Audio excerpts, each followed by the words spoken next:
For every organ in the human body, there are countless problems that can arise. And when they do, we rely on our doctors to have all the answers. But who do our doctors rely on for their answers? We're known as the doctor's doctor. Pathology is the study of disease. It's a great field and it's not very well known. I think most other doctors don't know very much about what we do.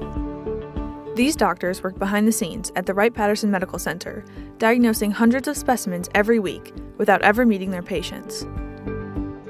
It all starts with surgery. So we're at the very beginning and the very end. So we're the one that initiate the process. So we find the sample and we send it to pathology.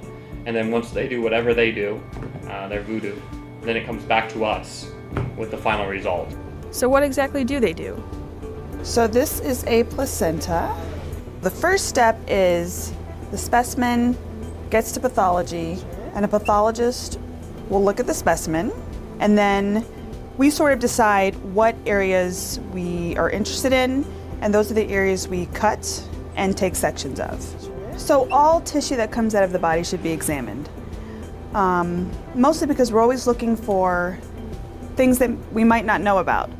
For a specimen like this, it's pretty standard. You know, we do an umbilical cord, membrane, and a couple of sections of the placenta.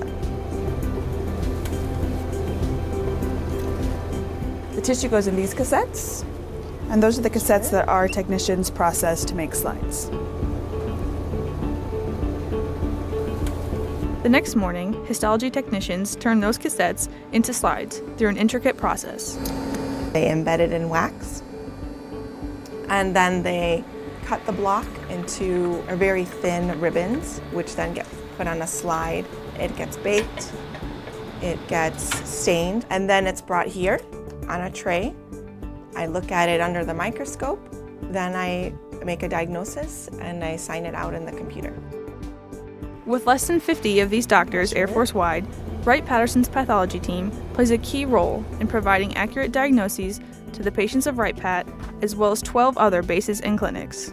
Pathology for the patient is really what the patient cares about, is to know what they have. And without pathology, we couldn't tell them. I mean, we could take out everything on their body, but we couldn't tell them, yes, you have cancer, or no, you're fine, you have nothing else to worry about. So for a patient, they think we do all the work, but they need pathology just as much. You just never get to meet those people. Reporting from the Wright-Patterson Medical Center, I'm Airman First Class Holly Ardern.